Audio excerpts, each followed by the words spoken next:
Kani kedai ke Batisi TV, bat pidang pet ya ke kubur baman kasni, belawan rashapi da ke rupa, ringkat bat ke Orange Nissan, lom sokpo near Fire Brigade Ground, Shillong. Hadian cipnai kan thi theng, hapadeng ke jing suma ringkat ke jingkit kia, ki doktor, ki nurse bat ki bor penya jong ke Negrims Hospital. Henne kasni ke sipoterik mentau benai no pra, arjar kat pra, ke kong Agnes Karsieng, kelayo benai yeng no, hadian bat ki nong sumar jong ke hospital. Kila ibet ban pelaj no na kejing sumar bat ladan kam satang kejing di dawai. Ban syupen kan mau ke kong Agnes Karsieng ringkat ke Amita Sangma. Kila syak thombor haki brio kiba amla ban tep kideki ai. Haka praterek unai weng balala haka snong tuber sok syre.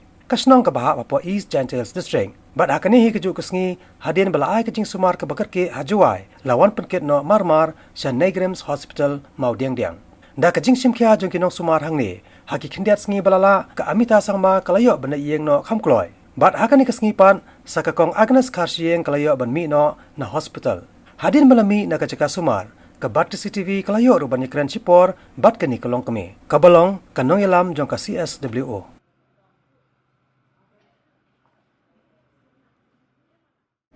Shu yu ai yu blay ibu nang tahu de play hiu bapun ai kabor but kini ki doktor hang ni po nang Negrim ki bla sumar care yang ai bla pen bahayeng bahsem ki perlok bahayeng ki ba pajan jonga baro what ya phi ki media ru ki don tilang but kabasabar kabasak khamat kansa insapit kanya kata kansalo ka iban lo ngila atip rupa ki pulit ki silong kumno tambangi la akarmen bangila lit sa high court ngin sayo ka bor ka badai Pi hun nang ki kintai kinom syanyon kumni karmen hi akani ba da de sibia nomor ba ki don ki hor ki ba bahe bahan ki ba don ketila bun kan sami nta kilawan hi kita hinong tokit ani ki bun